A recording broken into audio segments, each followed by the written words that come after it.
जादू का ज़्यादा इस्तेमाल महबूब को कदमों में लाने में, महबूब को वफ़ादार बनाने में किया जाता है। ऐसे ऐसे केसेस आए हैं कि हमारा शौहर इधर उधर ना जाए, महबूब कदमों में आ जाए। इन्हीं चीज़ों का आमिल फ़ायदा उठाते हैं। जादू बहुत किस्मों के होते हैं। सबसे ख़तरनाक जो जादू की फॉर्म है वो काला इल्म कहलाता है। इन तमाम शैतानी कामों को इब्लीस ही हेड करते हैं। जो भी काला जादू करता या करवाता है वो इस्लाम से खारिज हो जाता है। काले जादू का तरीक़ेकार सीख ही वो सकता है जो तमाम वो शैतानी अमल करता है जो अल्लाह ताला ने मना फरमाए हैं।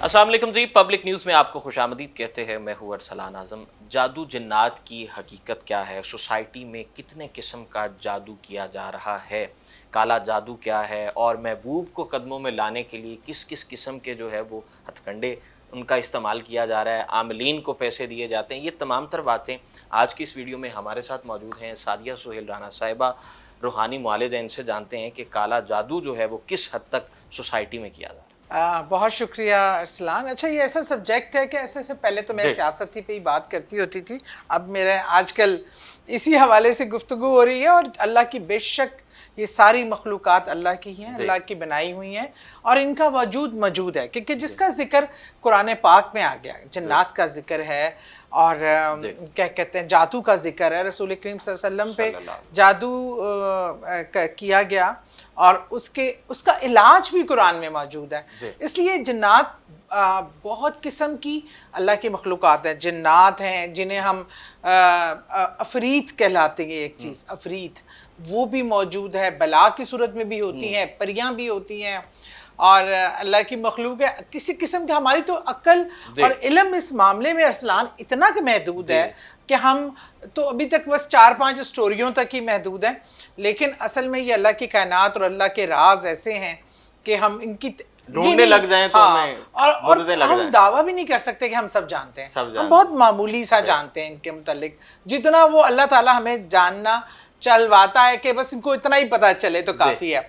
बाकी कि जादू जो है जादू हम कहते हैं कि बिल्कुल बरहक है और जादू बहुत किस्मों के होते हैं। सबसे ख़तरनाक जो जादू की फॉर्म है वो काला इल्म कहलाता है। और ये जो काली माता थी ना, जिनको हिंदू एज ए देवी पूजा करते हैं, वो उनका ये ख़ास एक माहिर थी। और बहरहाल इन तमाम शैतानी कामों को इब्लीस ही हेड करते हैं और इनके चेले हैं आगे और आगे।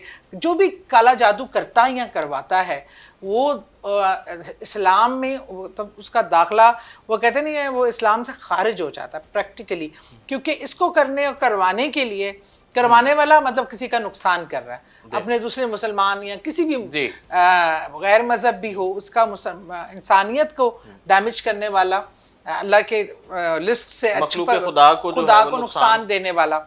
और जो काले जादू का तरीक़ेकार सीख ही वो सकता है जो तमाम वो शैतानी अमल करता है जो अल्लाह ताला ने मना फरमाए हैं, नापाकी इस तरह की तमाम चीज़ें। तो उसके बाद तो वैसे ही वो खुद को मुसलमान नहीं कह सकता। अच्छा, आप ये बताएं कि औरतों पर ज़्यादा जादू होता है या मर्दों पर ज़्यादा जादू? अच्छा बता, औरतों के हवाले से ये हमारे यहाँ ज़्यादा है कि औरतों के बहुत ज़्यादा जादू का बात करती हैं। अच्छा, हमारे यहाँ जादू को हर चीज़ को भी जादू करार दे दिया जाता है। ये भी मुझे ज़रा आज आपकी तवज्जुह से मैं क्लियर करना चाहती हूँ। काफ़ी चीज़ें आपकी हेल्थ से रिलेटेड होती हैं। हम विदाउट एनी मेडिकल उसके किसी भी मुआयने के या तिब्बी को उसकी नज़रिया देखे बगैर हम उसको जादू करार देते हैं। जैसे देहातों में लड़कियों को हिस्टेरिकल अटैक्स होते थे जो उनकी फ्रस्ट्रेशन के बाइस, घुटन के बाइस होते थे, तो उसको भी जादू और उस पर जन्नात ने कब्जा कर लिया, ये आ जाता था। और कई आमिल जो होते हैं या आमिल का दूर दूर तक कुरान से कोई ताल्लुक नहीं होता, कलमा नहीं पढ़ना आता, खुद गलीज गंदे नापाक होते हैं ऐसे ही। और ये जो पैसे कमाने का एक जरिया बना के उन बच्चियों को मार मार के जान से मारने का भी वाकयात मौजूद है। तो एक तो ये कि हर चीज़ जादू के ज़ुमरे में नहीं आती। जादू की हाँ हर चीज़ आपकी मेडिकली भी ठीक है, प्रैक्टिकली भी ठीक है लेकिन फिर भी आपके कोई बीमारी है जिसका डायग्नोसिस नहीं हो पा रहा और जो डॉक्टर की रिपोर्ट सारी क्लियर आ रही हैं, तो दैट शोज कि इट इज मैजिक। हम वो कहते हैं कि जी मेडिकल अगर कोई ट्रीटमेंट है हम उसको भी जादू से रिलेट करके कि इसको फलां बाबे के पास ले जाएं। और तो बाबों के पास जाने से तो खुदारा सबसे पहले इज्तनाब करें। ये किसी दिन वैसे बाबे मुझे मारेंगे पकड़ के, क्योंकि मैं इन बाबों के खिलाफ बहुत कैंपेन। देखिए अल्लाह ताला ने हर चीज का इलाज कुरान पाक में रखा। कुरान पाक, जादू का भी कुरान पाक में इलाज है।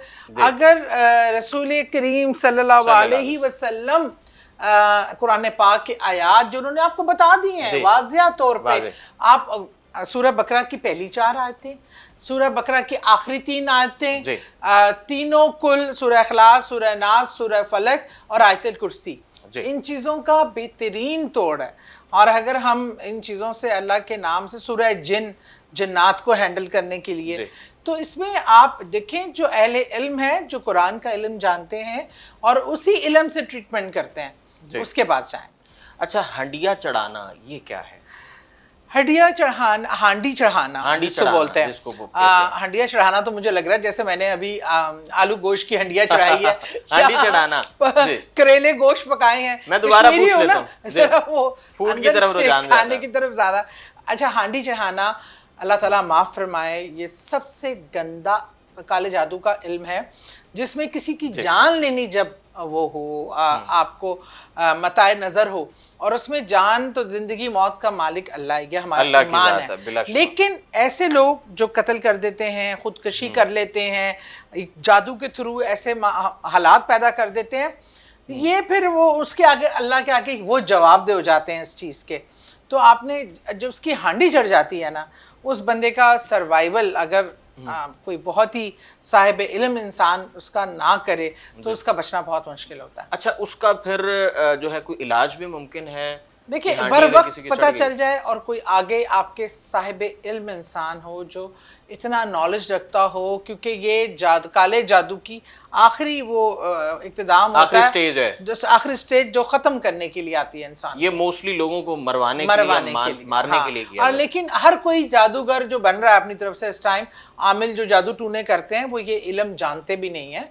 ये कम लोगों के पास ये इल्म होता है। इतना खुला ये काम हो रहा है कि जैसे डार्क वेबसाइट्स हैं जिनमें ये किस्म के, ये सब शैतान के चेले, ये इसी जादू से लिंक्ड इतना बड़ा नेटवर्क है असलान, जिसका हम सोच भी नहीं सकते।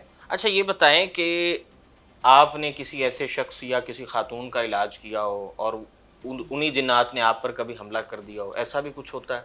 हाँ, ऐसे बहुत सी चीज़ों में होता है कि हमें भी थोड़ी तकलीफ़ काटनी पड़ती है। इवन देन कि मैं अभी ना इसी मेरे YouTube चैनल है उसके थ्रू मुझे काफ़ी लोग अप्रोच करते हैं, कोई मसले मसाइल हों। तो पिछले साल तो मेरे साथ ये हुआ कि मेरी तबीयत इतनी ख़राब कि मैं बस समझ ही नहीं आ रही थी कि तबीयत दुरुस्त होने का नाम ही नहीं ले रही थी। एक चीज़ ख़त्म होती थी, दूसरी चीज़ शुरू हो जाती थी। फिर मैंने साथ साथ डॉक्टर को तो दिखाया, लेकिन साथ साथ मैंने ज़रा रूहानी भी डायग्नोसिस करवाए। तो वो यही था, उन्होंने कहा कि जो तुम काले जादू वगैरह का जो बताती हो लोगों को तोड़, लेकिन ख़ास तौर पे जब तुम जन्नात का बताती हो ना, तो उसमें वो जन्नात देखते हैं, अच्छा ये कहाँ से बच रहा है, इसका सोर्स क्या है, तो वो तुम तक पहुँचते हैं।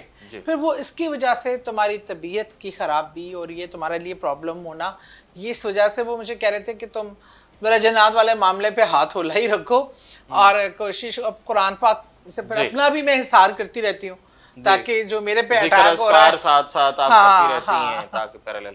अच्छा, हमें कैसे पता चलेगा कि किसी शख्स को, इंसान को, कि उस पर जादू हो चुका है? अच्छा, जादू की कुछ बड़ी वाज़ेह अलामात होती हैं।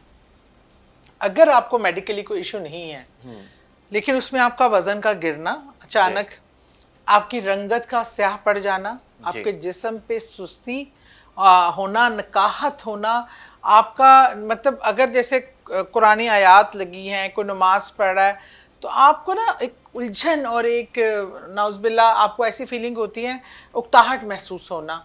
अल्लाह का जिक्र आपको तलावत लगा देंगे तो आप में बेचैनी पैदा होना शुरू हो जाएगी। आप वजू करेंगे, नमाज के लिए खड़े होंगे, रग़बत ही नहीं पैदा होगी, आप तवज्जो ही नहीं कर पाएंगे, आप में सबसे पहले मायूसी पैदा होगी, ठीक है। और आपको अपने प्यारे रिश्ते भी बुरे लगने शुरू, बित बारिश हो जाती है हर एक पे। दूसरा, आपके खाने में आप सब लोग एक ही जगह से बैठ के खा रहे हैं, लेकिन आपके खाने में बार बार बालों का निकलना, छोटे छोटे नाखून कटे हुए निकलना, जी। ये इन चीज़ों की बड़ी वाज़िया ये अलामात होती हैं। अच्छा, जादू का ज़्यादा इस्तेमाल महबूब को कदमों में लाने में, महबूब को वफादार बनाने में किया जाता है, ये बात दुरुस्त है?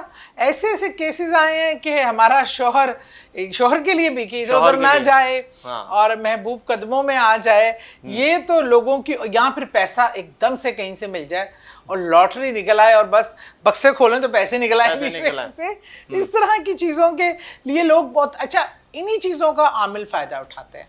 बिल्कुल ऐसा, उनकी दुकानदारी चल रही होती उनकी है। दुकानदारी इन्हीं 3-4 ख्वाहिशों पे चलती है।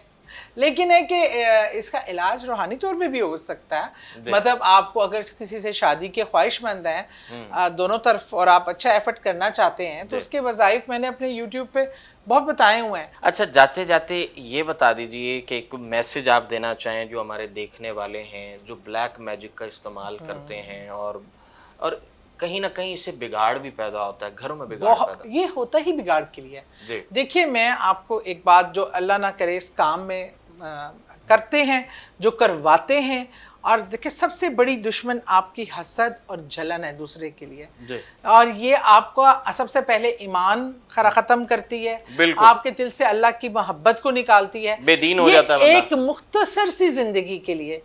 दूसरों को जब देखकर आप खुश होते हैं ना, किसी के पास माल और दौलत है, औलाद है, उसको देखकर आप खुश होंगे और अल्लाह से भी अपने लिए बेहतरी की दुआ मांगेंगे, तो अल्लाह बड़ा गफूरुर रहीम है।